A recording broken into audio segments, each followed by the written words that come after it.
तो 10-15 मिनट आपको थोड़ा सा जापान की सैर कराते हैं। चलना है? हैं? मैं जाने वाली हूँ सैटरडे को, तो अभी 3-4 दिन आपके साथ ORCB के फैमिली के साथ। लेकिन मधुबन में मुझे इस बार 8 जनवरी से चांस मिला रहने का। 18 जनवरी भी की, शिवरात्रि भी की और बाप दादा मिलन भी किए।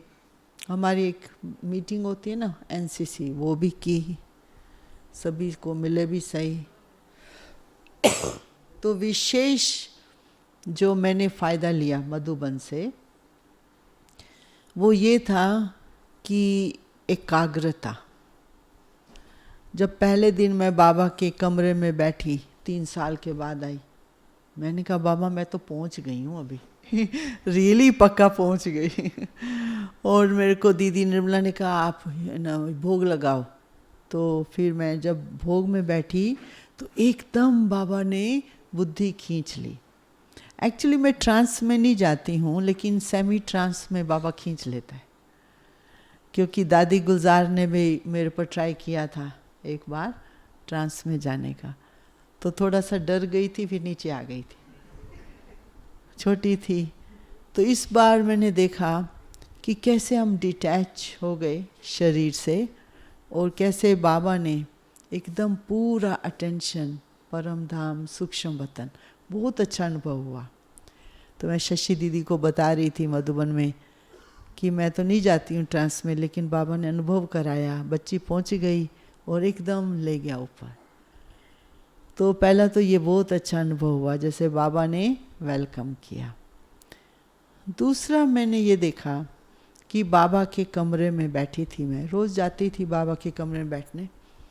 तो मेरा यही एम था कि 1 घंटा पूरा विदेही स्थिति में बैठना है।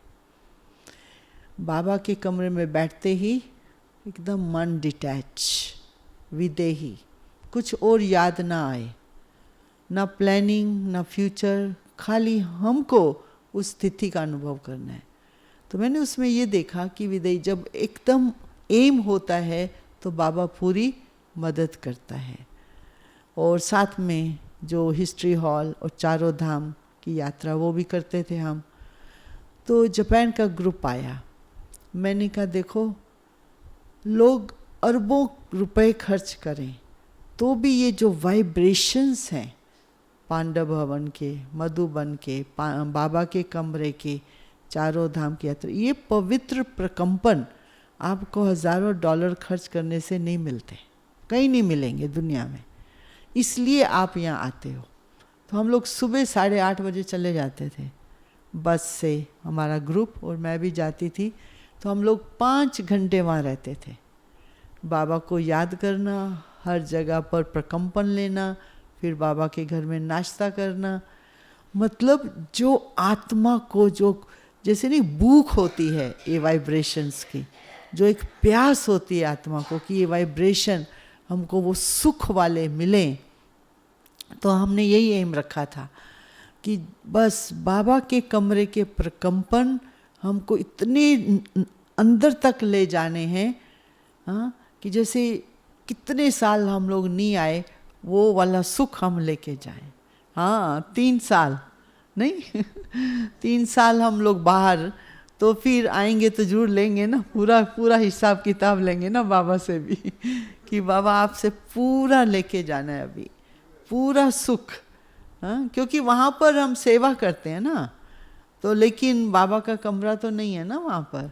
वो प्रकंपन जो बने बनाए हैं भाई, मधुबन में बने बनाए प्रकंपन, इसलिए तो सब जाते हैं वहाँ पर लेने के लिए। तो हमने तो पूरा सुख लिया। जितने दिन वहाँ थे, सुबह 8:30 बजे निकलो, फिर 12:30 बजे आ जाओ वापस, पूरा सुख लेके आओ बाबा के कमरे में पूरी एकाग्रता से बैठो। देखो बहुत क्लासेस भी चलती हैं, बहुत कुछ लोग बातें भी करेंगे, लेकिन हमको एम यही था कि बस पूरी एकाग्रता से बैठना और सुख अंदर का लेना। तो ये हमने विशेष पुरुषार्थ किया था जाकर के बैठने का। और ग्रुप को लेके जाते थे हम, है ना, जैसे क्योंकि मधुबन में तो होते हैं ना बाबा के वाइब्रेशंस, दादियों के पुरानी यादें भी आती हैं जब हम दादियों के साथ खाना खाते थे, फल खाते थे हिस्ट्री हॉल में बैठकर दादियों के साथ। मतलब मनोहर दादी याद आई, बड़ी दादी याद आई, सब दादियाँ याद आई। अभी तो एक ही दादी है, रतनमणि दादी, सब दादी चले गए। रियली मिस तो करते हैं, आप लोग भी मिस करते हैं ना। वैसे तो बाबा पूरी करते हैं हम सब की मनोकामनाएं, लेकिन मिस तो है दादियों की। तो वो दादियों का भी प्यार हमने महसूस किया। और तीसरी बात है, इस बार हम लोग रहे इतना टाइम मधुबन में, विशेष ये था अमृत वेला। अमृत वेला में भी बाबा से जो डबल लाइट का अनुभव होता है, जो अंदर आत्मा के पूरी शक्ति भर जाए, कोई भी टाइम वेस्ट ना जाए, नींद में न जाए, ये हमने पुरुषार्थ किया। क्योंकि ठंडी बहुत थी, जनवरी का महीना था ना, ठंडी में तो आलस से आता है ना, अटैक करता है आलस से आके, सो जाओ रजाई डाल के, होता है या नहीं, ठंडी होती है ना।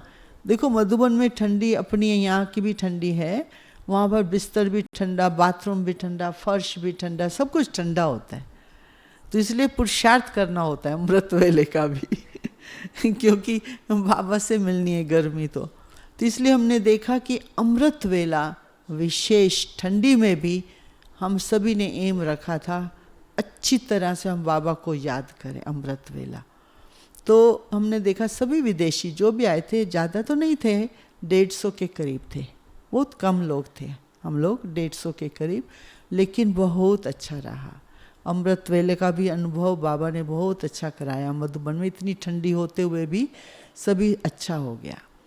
तो साथ साथ में मैंने ये देखा है कि मैंने जो विशेष अंदर ही अंदर ध्यान दिया था, वो दिया था एकाग्रता पर, कि एक की तरफ मेरी बुद्धि टिकी रहे, एक नामी, हाँ, एक को ही याद करना है। मैं कितने महीने से बाहर हूँ जापान से, मैंने एक दिन भी फ़ोन नहीं किया जापान में, ना उन्होंने किया है ना मैंने किया है। क्यों? मैंने कहा हम तो अपनी तपस्या के लिए यहाँ आए हैं, नहीं, सेवा तो होती रहती है, करते रहेंगे अपने आप, लेकिन मेरी बुद्धि कितनी बार जा रही है वहाँ, नहीं जा रही है, वो मैं चेक करती थी। पूरी एकाग्रता से रहना, इतने समय के बाद आए हैं, बिल्कुल बुद्धि इधर उधर खींचे नहीं। तो मैंने देखा उस एकाग्रता का फल ये मिला मेरे को, मैं जो बता रही हूँ, कि जो वहाँ की याद नहीं आई, नहीं तो बुद्धि खींचेगी ना, जहाँ जिम्मेवारी होती है वहाँ जाती है बुद्धि, अटेंशन जाता है। तो मैंने देखा ये एकाग्रता, एक बाबा दूसरा ना कोई।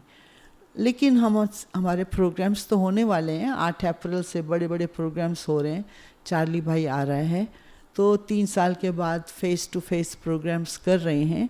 तो डिटेल सब वो सोच रहे हैं, सारा डिटेल का हो चुका है उनका, वो अपने आप सोचते हैं। लेकिन प्रोग्राम में थोड़ा सा अटेंशन तो देना है जा कर के। लेकिन अभी भी मेरे पास 4 दिन हैं, तो मैंने कहा बाबा 4 दिन की भी पूरी मैं कमाई ORC में करके जाऊं, नहीं तो अंदर रह जाएगा ना, मैंने वो मिस किया। जो अनुभव करना है तो अभी तो टाइम है अनुभव करने का। तो मेनली ये है कि समय व्यर्थ नहीं गंवाना, एक बाबा की याद और एकाग्रता से बाबा की याद में बैठना और अंदर तक का सुख लेना, कोई भी प्रकार का पश्चाताप, रिग्रेट फीलिंग्स ना रह जाए ना, नहीं तो अलबेलापन हो जाए तो थोड़ा बहुत इधर उधर मिस हो जाते हैं ना हमारी कमाई, तो फिर वो फीलिंग्स रहती हैं कि हम आए और हमने नहीं लिया। तो मैंने इस बार पूरा ध्यान रखा, कुछ भी याद नहीं करना है, अपनी कमाई पूरी करके जानी है। तो मुझे खुशी है कि मेरे को दीदी निर्मला ने टाइम कहा भले रहो रहो जितना भी रहना है। तो अभी 18 मार्च को मुझे वापस जाना है, जाना ही पड़ेगा अभी तो क्योंकि नेक्स्ट मंथ सेवा है, सभी कह रहे हैं आओ वापस।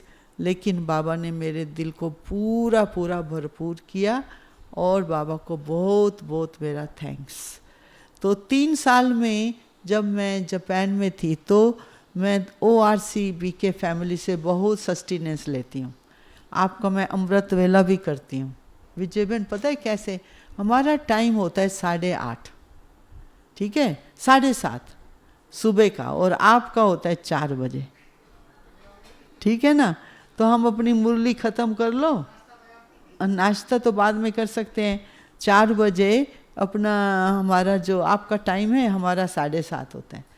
तो मैं भी आपसे कनेक्ट करती हूँ, मैं लिखती नहीं हूँ, लेकिन बहुत बार दिखाते भी हैं जो योग करा रहे, नहीं भी, लेकिन अमृत वेला ORC का आता है, और शाम का भी योग हम लोग कनेक्ट करते हैं, क्योंकि इस समय तो अभी वहाँ पर 11:30 हैं रात के, तो 10:30 होते हैं यहाँ पर, वहाँ पर, तो वो भी करते हैं। और सभी प्रोग्राम्स में अटेंड करती हूँ, आपके सभी प्रोग्राम्स मेरे को एक एक याद है, और जो मुरली क्लास भी सब पॉइंट्स याद रहती हैं, क्योंकि सारा वर्ड देख रहा होता है। ORC की मुरली भी 5,000 लोग होते हैं ना, 6,000 लोग होते हैं।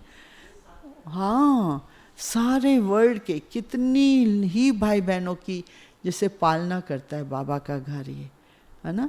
और फैमिली भी बैठी होती है, क्वेश्चन आंसर भी चल रहे होते हैं, बड़ा अच्छा लगता है।